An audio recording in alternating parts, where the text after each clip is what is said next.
Welcome everyone to Ep.9 of Over the Line podcast. Right now it's just me. I know this is going to be a little awkward, but we will get through it. Jake and Shane should be joining me here soon. So hopefully we'll have some more people in here and we'll go over all of our bets. Before we do get into going over some bets here, actually. Dalton will not be on, so what I'm going to do is I'm going to go ahead and give out all of Dalton's bets. He did send those over in a message, so give me 1 second here while I get those pulled up.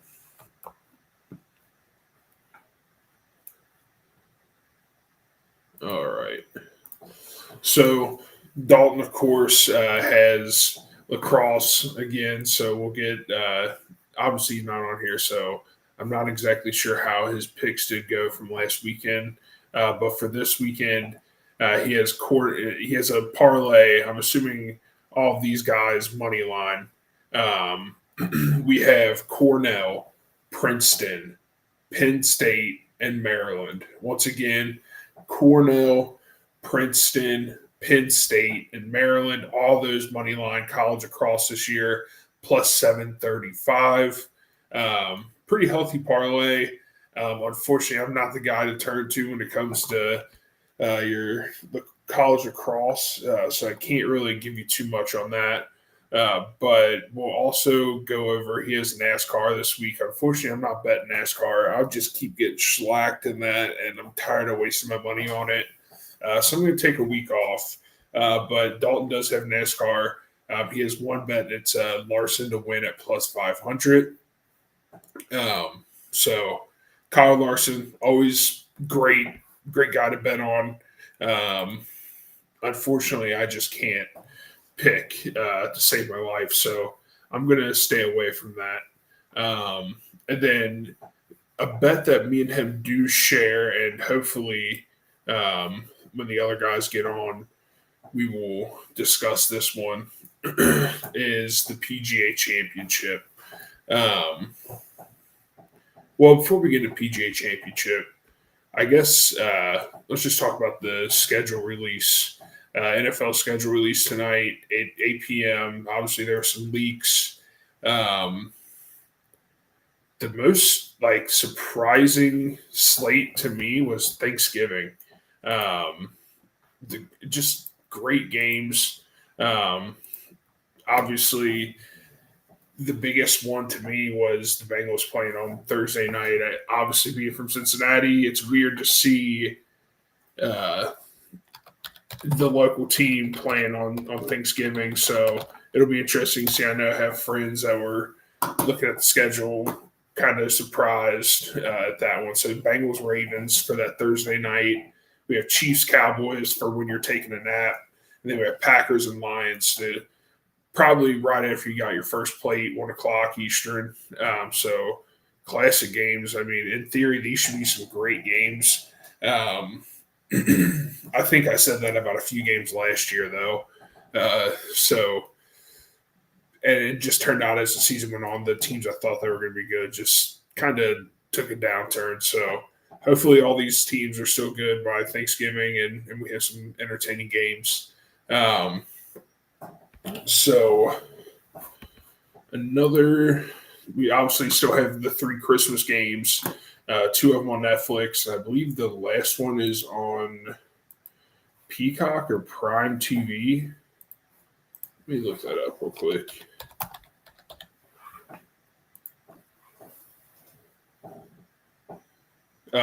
Prime Video. So Amazon getting the night game on Christmas, and then Netflix getting the 2-day games. Got the Commanders and Cowboys. Should be a great game in theory. Got the Vikings and Detroit. In theory, should be a great game. And then we have the Broncos and Chiefs. In theory, another great game. Just great schedule release. I'm excited for these. But let's go ahead and get into more betting. I'm sure no one wants to hear about the NFL schedule release. I'm sure everyone's seen all the videos and all the tweets. So let's go ahead and get into the PGA Championship here. Um, for me on the PGA Championship, I had to take Scotty Scheffler to win.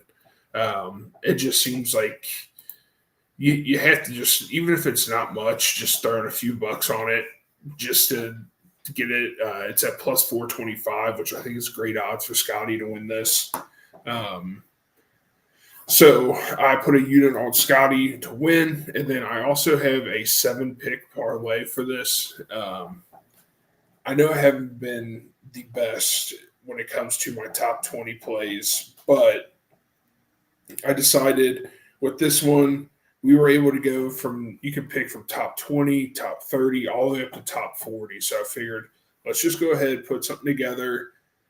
What I thought is pretty low risk, but we'll see. So I have Scotty Scheffler to finish top 20. That's my one that's just, I'm just adding to get a few extra 100. I added on to the value there. And that's at minus 500. I have Rory to finish top 20. I mean, obviously, Rory coming off the Masters win, hasn't won another match yet, but he's still a great golfer. I think he could finish top 20 here. Justin Thomas to finish top 30, another great guy. Kyle Morikawa to finish top 30, had to just for my boy Dalton. I know he's a Morikawa guy, so I had to throw him in there somewhere. I got Hideki Matsuyama to finish top 40. Patrick Cantley to finish top 40. Another guy that's hit or miss. You either get him, you bet on him when he's finishing top 5, or you bet on him and he doesn't make the cut that weekend. So I'm going to bet on him to finish top 40 this week. I think that could be a pretty good line for him. And then my last guy is Min-Woo Lee to finish top 40. Now it's 7 legs. I'll go through it again real quick. Scheffler, top 20. Rory, top 20. Thomas, top 30. Morikawa, top 30. Matsuyama, top 40. Cantley, top 40. And Min-Woo Lee, top 40. All those guys together put you at plus 1,222. Hello, Shane. Hello, Casey. I apologize for leaving you alone for so long. No, it's okay. It was it's funny because before the show was starting, I was like, let's see how this goes. I was like, I'm either about to burn through all the bets in 5 minutes before they get on, or I'm going to try to make this stretch out until they get on here. So I'm glad I didn't get too far. I just got through Dalton's lacrosse bet. Nice, of course. Got to start there. Yeah, NASCAR and then PGA. So do you have any golf for NASCAR? I don't have any NASCAR. I'm still a little too uneducated to dive into to that personally, but I do have some PGA bets for sure for the PGA Championship this week. Real quick aside for those who are wondering why we had Casey trudging through this by Oh, himself yes. for a while. Sorry. It's NFL schedule release day, and as an NFL writer for the Steelers, it's kind of a nightmare.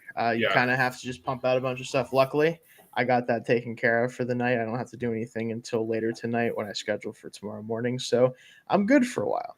Yeah. Now, as far as Jake goes, I don't know what in the world they have him doing over where he's at, but it's probably terrible. So I wish him luck, and hopefully he'll be on soon. But yeah, for as far as my golf bets though, so I do have my winner pick is Bryson DeChambeau.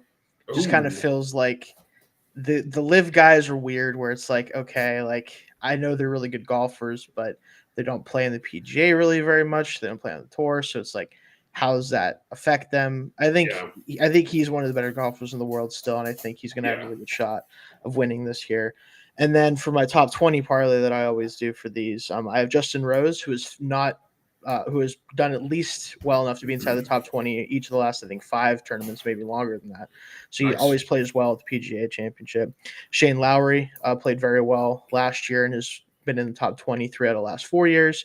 Got him at plus 145. Justin Rose, by the way, plus 250. I guess they just think this is the year he doesn't do well. I'm happy with those odds for sure. And then Xander Schauffele, really good golfer, won this tournament last year. minus 140. Just kind of wanted to have more of a gimme in there. Hopefully, my luck, he'll finish like 50th. Like all of my top 20 bets, by the way, as far as I wasn't on early, so I couldn't talk about my gripes. Just horrendous top 20 showing for me last week. Hope you guys didn't jump on that. Just an absolute train wreck of a pick. Terrible. Don't want to even talk about it. But I think this week I feel a little bit little bit better there. That parlays together at plus 1370. By the way, so still pretty good. Hefty odds there, despite having a minus 140 in there. So. Yeah, I like that. Yeah, I was saying before my bet, before you got on, that I'm just like terrible in my top 20 right now. Terrible. I can't terrible. I keep hitting 3 out of 4, and then my fourth guy's always not even making the cut, like not even close. Horrendous, yeah. Yeah, so I was like, naturally, let's go a 7-leg parlay this week. Naturally. Yeah. Hey, when you're struggling, add more to the parlay. Yeah, that's the solution. That's what you have to do. Oh my gosh! No.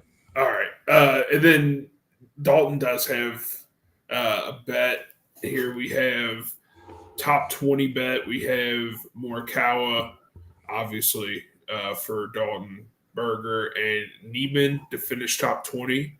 That's at plus 1,662.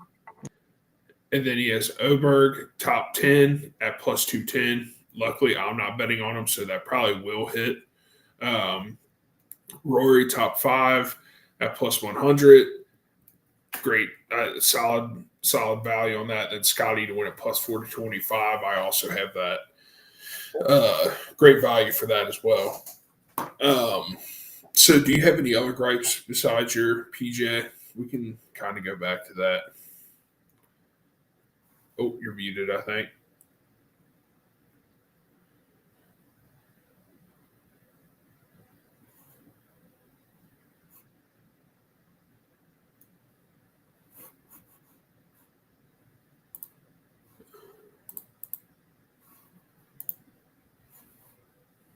Can't hear you. Oh, there we go. How about now? Yep, can't hear you. Yep, there we go. I don't know what happened there, but anyway, what I was saying though, as far as gripes, I mean, I have just been getting slaughtered in the NBA this year, specifically in the playoffs. I mean, if you go back to my picks for series winners, or not series winners, but of conference championships and all that stuff, let's just say none of the teams I thought were going to be here are still around. Yeah. Kind of felt like, the Knicks were going to go out sad. They didn't. Yeah. Thought the Pacers were going to go out sad. They did not at all. I will say the Knicks could still go out sad if they blow this 3-1. Yeah, but I didn't think they were even going to get here is the thing. Yeah, true. So they already have beaten my expectations. And then, I mean, the Nuggets, I do think are going to lose this series, but they shouldn't. I didn't think they were going to win their first playoff series against the Clippers. Yeah.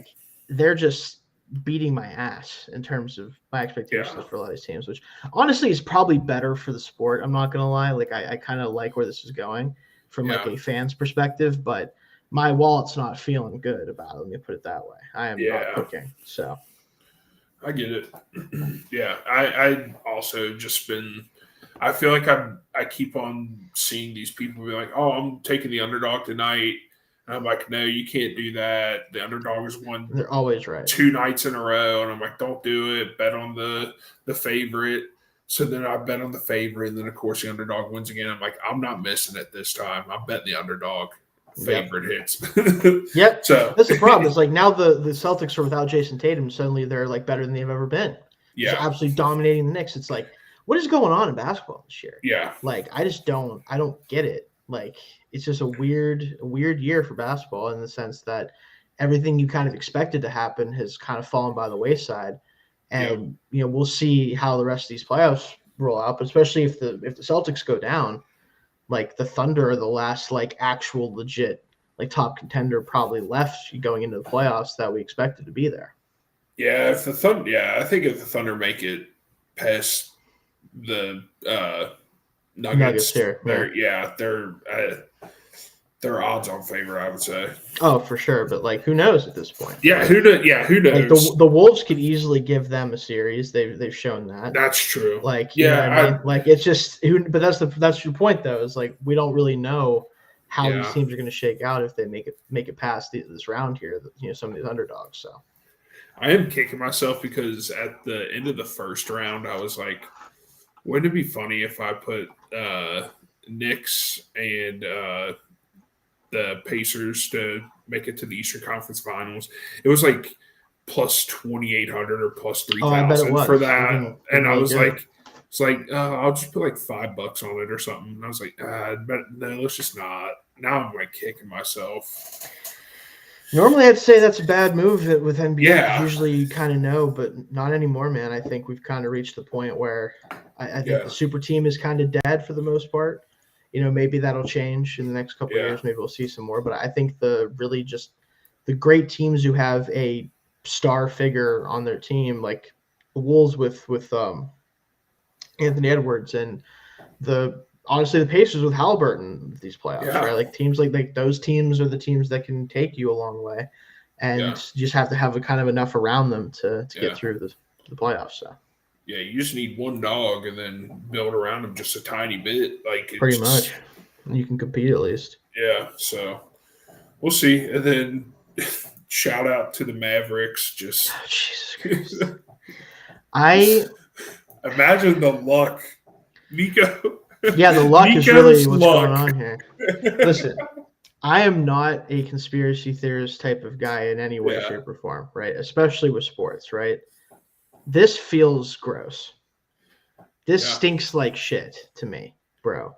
Yeah. Like, let's be real about it. You're telling me a GM makes maybe the most comically unnecessary and bad trade in the history of the sport for no apparent reason other than because I guess defense wins championships, which it didn't, by the way. It's not happening for you. Newsflash. Yeah, and then see that he does that, gets absolutely just destroyed in every Twitter thread, in every Reddit post, and everywhere you go, he was getting torched as he should. And then he's rewarded with Cooper Flag. You're going to give that or dude, Giannis if he wants him. Right. Which apparently they're just taking Flag, which, yes, you should just do that. Yeah. But, like, you're going to reward that guy with him. And you know what he's going to do? He's going to go up to the podium when you draft him and they introduce him, be like, I told you defense wins championships. Yeah. We think Cooper's going to be an all-NBA defender as well as a good scorer.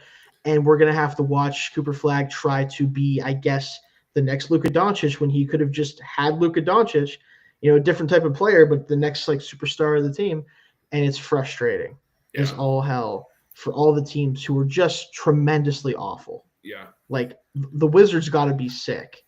The Jazz got to be absolutely sick right now. See, it's funny because people always say the NFL should adopt the NBA system. But then you look at it and it's like, the NBA should adopt the NFL system because the Wizards should be getting the best guy, or they should be. I don't know what position they're picking, but they should be at least top 2. I don't know if they are second pick or not. I think they're picking 6th right now. They're picking. Yeah. And I think the Jazz are picking 4th or something like that. Yeah. When they were so awful, unbelievably awful. And I think here's the problem. The NBA will tell you, okay, we can't allow teams to tank. First of all, some of these teams are just not good, and they weren't going to be good. And it just is what it is. Tanking also, teams are still terrible. Yeah. Right? It's not like you're keeping the league from being an absolute disaster in the back half of it every year anyway. Yeah. It's not stopping those teams from being awful. Why are we having a lottery for the first 3 to 5 picks? I'm okay with in general the idea of that because at least it's still okay, one of the 5 worst teams in the league is going to get the best player, right? I'm okay with that. The Mavs had a 1.8% chance of getting Cooper Flag, and they got it. Yeah. There's no benefit to the league to allow players who shouldn't go to a team that's already really good or at least a solid roster whenever all these other teams are scrounging for parts every year because they can't draft anybody good enough in the top 5 picks instead of the top 1 pick or top 2 picks. And it just, they don't necessarily need to adopt the NFL system again and have it just be the worst team gets the best pick. but at least cut the lottery draft down to like the top 5 teams or Yeah. something like that. At least that. But I it's not yeah. happening. No, I just like it. Just like to me, I try to imagine Josh Allen getting traded, and then the league being like, "All right, Bills, you can pick first now this year." Yeah, hey, Bills, listen. You can have whatever quarterback you want. Just Yeah. you're gonna get the first pick. Like Yeah. you're gonna be you're gonna end up with like an 8-9 record and picking like Yeah. 14th, but you're gonna move up to the number 1 pick Yeah. because I don't You know. can, yeah, so you can get Arch Manning.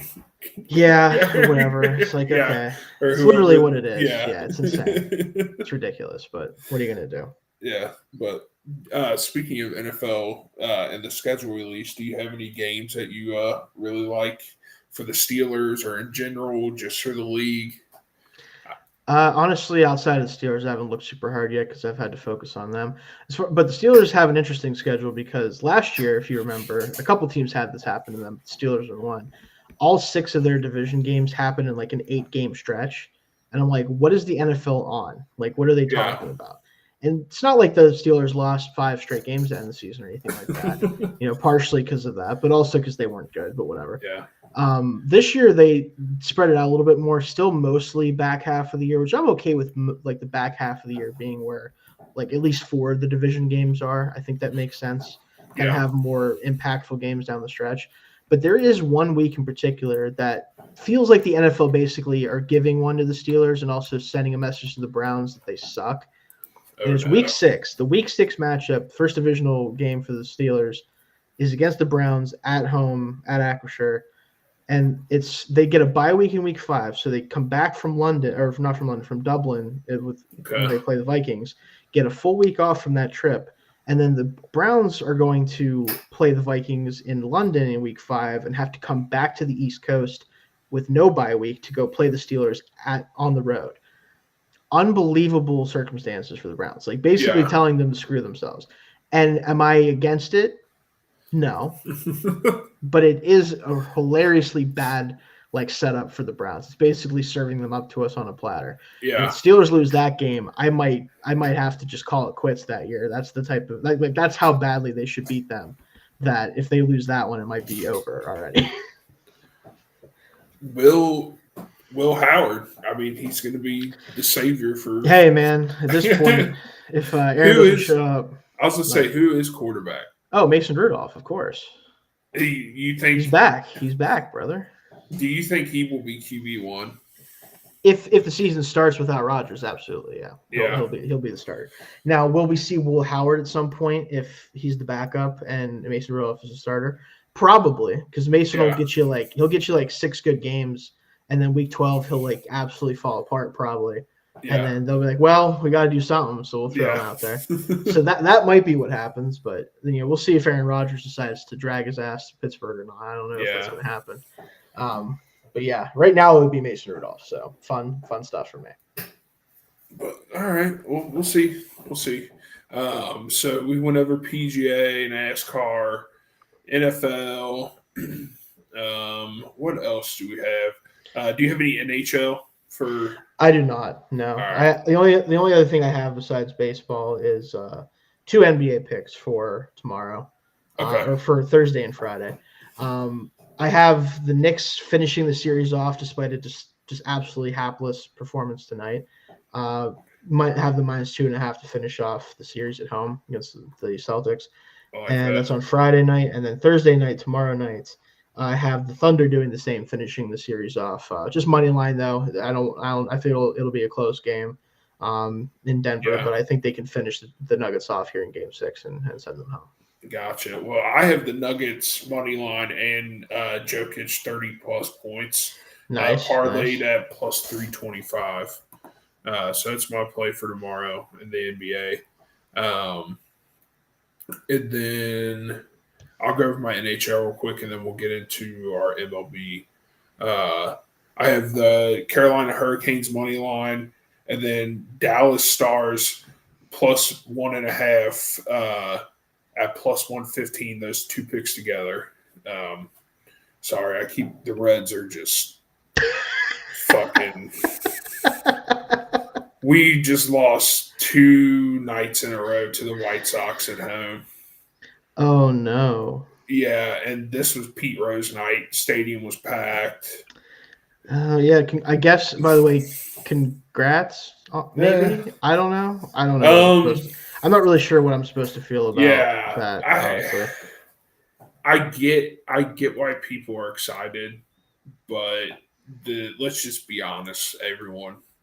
The man was very questionable outside of the baseball diamond. Yeah. Um, Yeah. not just I'm not speaking about his gambling or betting on baseball, anything like that. I'm talking about other aspects of his life. Yeah. So we'll leave it at that. Personally, as a Reds fan, um, was he a great ball player? Yes. I just can't separate the art from the artist on this one, and Yeah. so Not ideal. I don't know. yeah, It's just weird though. Still, like, yeah, why are we doing? Like, why do we need to do this? Like, yeah, just leave it alone. yeah, Um, but hey, yeah. it is what it is. But I just Great wanted to throw base, that out yeah, there. yeah. Great baseball player, trash human. And we could say that about a lot of Yeah, people, unfortunately. yeah, yeah. True. Um, how bad did you guys are you guys losing? No, we lost 4-2. Oh, We 42. Okay. lost. So last night, Oh, yeah, last night what happened was it was 1-0 all the way until the ninth inning, and then sounds about right. Ellie hit a home run to tie it, and then we proceeded to strike out 2 or 3 times after that to end the inning, and then the White Sox scored 4 runs in the top of the 10th, and we did not score anything else. And then tonight we didn't score until the 7th inning. So Nice, nice. we just can't. Our offense is just. I don't understand it, and That's fair enough. it's pissing me off because the NL Central is just garbage right now. Oh yeah, they're just not very good. Yeah, so like we're still in it somehow, but like if we keep playing like this, it's not going to be like if we can't, we're gonna lose. We just lost the series to the White Sox at home. They're the worst road team in baseball. So Yeah, hey, at least you're not the Pirates. I mean, honestly, I would say we're just one of the same. Well, you guys have this. We do have the same record over the last 10 games of 2-8. So I Oh, guess there's that. ouch! I thought you guys were doing better over this past 2 games. Nope, 2-8. Nope. We also, by the way, have scored the fewest runs in all of baseball, including the Colorado Rockies, who have 7 whole entire wins this year. Honestly, that's surprising. I know. I saw that the other day. I'm like, you're telling me the Rockies have scored more? And granted, the Rockies do play in Coors Field, but they can't hit for shit anywhere, let No. alone even in their own home ballpark. And the Pirates have scored less runs than them. No, we've given up way less runs than they have, so that's why we're not, 7-35 as well. But it's kind of insane that we've scored less runs than them. We've also played, I think, one more game than them. So it's not even that we've played less games. This has turned into 2 people complaining about their shitty NL Hey, you know what? Honestly, I think that could definitely be a podcast. Yeah, it probably is a podcast somewhere. Actually, I don't know. Just I don't know where to find it. Pirates and Reds fans uniting. Yeah, literally from the past decade. Oh my god. Our only unity is what was it, the 2010 wild card game or whatever where Cueto dropped the ball on the mound. Was it like 20? That feels like that was 2013. It might have been a little bit later than that. I don't know. It was something like that, but it's been a long road. Let me put it that way. Yeah. The last time both those teams are good, basically. God. I'll never forget being no hit by Homer Bailey of all people. Twice. Was it? You're right. It was twice. He no-hit you guys twice. Great. I forgot about that. Wish I had forgotten entirely. Yeah. God. Anyway. Get you guys. Anyway. All right. So speaking of baseball, what do you got for tomorrow? I have my typical 5-game parlay. Well, and I did hit 4 out of 5 last week. Yeah, I was about to say I did trail it last week, and it was close. I think it's just the Dodgers let me down, which is hilarious, but whatever. Speaking of the Dodgers, I have them to win the -1.5. at home against the Athletics. Athletics have been actually kind of good, like compared to what we thought, but good old Sacramento A's. But I think Dodgers could take care of business there. I do have your Reds to take care of business tomorrow. I do. I think you guys can win at least one of these White Sox games. I would hope so. Hopefully. And then I have the Rangers -1.5 at home against the Astros. Astros are weird. Like, if you look at their run differential, you'd think that they'd be better than they are record-wise, but they just haven't really got it together. So, but I think the Rangers can take care of business at home. Same with the Blue Jays. I have them -1.5 against the Rays. Rays have just been weird. The whole AL East is kind of weird. Like, the Orioles are awful for no apparent reason. Like, I still can't figure that one out. They're supposed to be the team I root for that's good, and they're not even good. So what am I supposed to do with myself, I thought this was going to be their year, honestly. Me too, kind of. Yeah. So like, I don't know, whatever. So I'm not going to pick them to win. Anything for sure. I'll tell you that much. And then the Braves -1.5 at home against the Nationals. Braves are sticking around. I think that if they could just stick around in the wild card chase, especially for a while, they can eventually try to get closer to what we thought they were going to be this year. But see if they can kick things into high gear here. And then that 5-leg parlay puts me at plus 3,476. Nice. So pretty healthy there. Yeah, my parlay kind of is just a portion of yours almost. Right. I have the Reds -1.5 tomorrow. I hope the Reds are good for going 5 games and scoring 2 total runs over all 5 of those games, and then the next game scoring 15. So I have the Reds -1.5 tomorrow.